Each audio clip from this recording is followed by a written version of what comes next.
gramática. Olá, gente, ok? De volta aqui com dicas da língua portuguesa. Pois é, rapaz, muita gente tem me procurado, né, para tentar tirar dúvidas da língua portuguesa, né, porque não são fáceis, né? Muitas vezes a gente vai falar e fica naquela dúvida, mas aí nós resolvemos voltar para fazer um novo vídeo aqui para tentar tirar as dúvidas de vocês. E vamos iniciar falando de um termo que muitas vezes deixa as pessoas em dúvida. Que termo é esse? É o termo bastante. Muita gente tem dúvida ao empregar o termo bastante. Olha só, de acordo com a gramática da língua portuguesa, o termo bastante é invariável. Pois é, o termo é invariável, ou seja, ele não varia, ele permanece sempre como está. Agora, ele é invariável quando ele acompanha um verbo ou quando ele acompanha um adjetivo. Por exemplo, elas estudaram bastante, ou seja, permanece invariável no singular. Elas estudaram bastante. Por que permanece invariável? Porque está acompanhando o verbo estudar.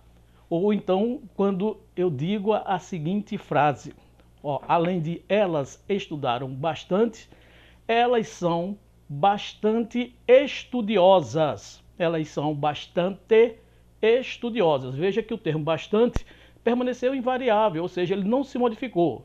Ele continuou no singular. Por quê? Porque no primeiro exemplo ele está acompanhando um verbo, no segundo exemplo ele está acompanhando um adjetivo. Agora, se o termo bastante estiver acompanhando um substantivo, aí ele vai concordar com esse substantivo. Por exemplo, eu digo que ele tem bastantes admiradoras.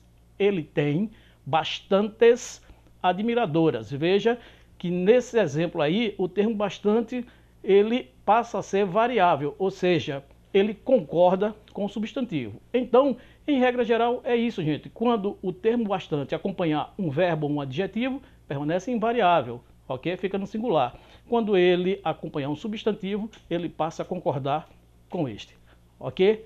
Essa é a nossa primeira dica de hoje. Agora a palavra é proibido, outra palavra que muitas vezes as pessoas quando vão falar ou quando vão escrever, ficam na dúvida. Será que eu escrevo proibido ou proibida? Veja só, gente, o termo proibido é variável quando a palavra a qual ele se refere está determinada. Por exemplo, eu digo que a entrada é proibida. Veja que o termo proibido aí variou porque a palavra entrada, a qual ele está se referindo, veio determinada. Veio determinada pelo artigo a. A entrada é proibida ou proibida a entrada. Esta passagem é proibida.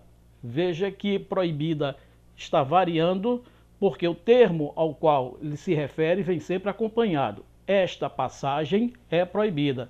A palavra passagem está acompanhada, está sendo determinada pelo pronome esta. Então, o termo proibido será variável quando a palavra a qual ele estiver se referindo estiver determinada. Mas eu digo, por exemplo, proibido entrada, passagem proibido. Por quê? Porque tanto entrada como passagem não vieram determinados. Então, quando a palavra a qual o termo proibido se refere estiver determinada, proibido será variável. Mas se a palavra não estiver determinada, o termo proibido permanece invariável, ok? Ok, gente, outro termo aí que exige bastante atenção por parte de quem escreve ou de quem fala são os compostos designativos de cor. Nos compostos designativos de cor, ou só o segundo elemento varia, ou nenhum dos dois varia. E o segundo elemento, ele só varia quando ele for um adjetivo. E como é que isso funciona? Da seguinte maneira, quando eu digo blusa verde escura, veja só, blusa verde escura. Verde escura é um composto designativo de cor. Composto porque é formado por duas palavras, verde e escura. Então, quando eu digo blusa verde escura, verde escura é um composto designativo de cor. E o que é que a regra diz? Que nos designativos de cor, nos elementos designativos de cor, só o segundo elemento varia ou nenhum dos dois elementos varia. E o segundo elemento varia quando for um adjetivo. Então, blusa verde escura, quem é o segundo elemento nesse designativo composto de cor? Então, o segundo elemento, escura. Escura é um adjetivo, então varia, ok? Qual é o plural, então, de blusa verde escura? Plural vai ser blusa verde escuras. Blusa verde escuras, porque só o segundo elemento varia, ou nenhum dos dois elementos varia. E o segundo elemento só varia quando for um adjetivo. Outro exemplo, quando eu digo olho azul claro. Eu tenho um composto designativo de cor que é azul claro. Qual é o segundo elemento? O segundo elemento é claro. Esse elemento é um adjetivo? É.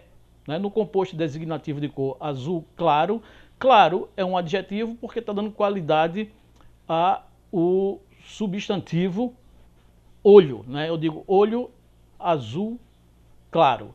Então veja só, voltando ao que diz a regra diz que nos compostos designativos de cor só o segundo elemento varia ou nenhum dos dois varia. E o segundo elemento só varia quando for um adjetivo. Portanto, qual vai ser o plural de olho azul claro? Vai ser olhos azul claros. Muita gente diz olhos azuis claros. Não, só o segundo elemento é que varia. Então, o plural de olho azul claro, olhos azul claros. Agora, se no composto designativo de cor o segundo elemento for um substantivo, aí esse segundo elemento não varia. Por exemplo, eu digo olho azul safira. O segundo elemento, que é safira, não é adjetivo. Então, esse segundo elemento permanece invariável. Qual é o plural, então, de olho azul safira? Vai ser olhos azul safira. Qual é o plural de blusa rosa choque? Nesse designativo de cor rosa choque, choque não é adjetivo, que é o segundo composto, não é adjetivo, é um substantivo. Então, permanece invariável. Qual vai ser o plural de blusa rosa choque? Vai ser blusas rosa choque. É dessa maneira, mas é a tão querida língua portuguesa. E continuando aqui com as nossas dicas da língua portuguesa, com relação à palavra alface. Para você, alface é uma palavra masculina ou feminina? Muitas vezes nós ouvimos as pessoas falarem, né, também nós ouvimos as pessoas escreverem o alface. Só que alface é uma palavra feminina, ok? O correto é a alface. Diga sempre a alface, porque o alface não existe. Essa palavra é uma palavra feminina, assim como também são as seguintes palavras. Por exemplo, matinê. Muita gente diz, eu vou assistir ao matinê. Não, você não vai assistir ao matinê, você vai assistir a matinê, porque matinê é uma palavra feminina. Outra palavra é a palavra cólera. Muita gente diz o cólera, mas essa palavra é uma palavra feminina. É a cólera, sempre a cólera. Como também a palavra entorse. Muita gente fala que o jogador teve um entorse. Não, o jogador teve uma entorse, porque entorse também é uma palavra feminina. Resumindo, alface, entorse, cólera e matinê são palavras femininas. Outra palavra que oferece dúvida é televisar. Muita gente diz, olha, o correto é televisar ou é televisionar? Pois bem, vamos ter essa dúvida, é muito simples. Ambas as palavras estão corretas. Televisar está correta, bem como televisionar. Aí muita gente diz, mas televisionar? Sim, televisionar é uma palavra híbrida. Vem do grego tele, que significa distância, mais a palavra latina Visio ou vision, que significa visão. Portanto, televisionar também está correta, tanto quanto televisar. Olá, gente. Muita gente me pergunta, o correto é departamento pessoal ou departamento de pessoal? Olha só, gente. Pessoal é um substantivo, ok? Então, todas as grandes empresas, as grandes firmas, têm o seu departamento de pessoal. Agora, infelizmente, tem algumas que querem ter um departamento pessoal, aí é complicado, né? Mas, óbvio, claro, o correto é departamento de pessoal.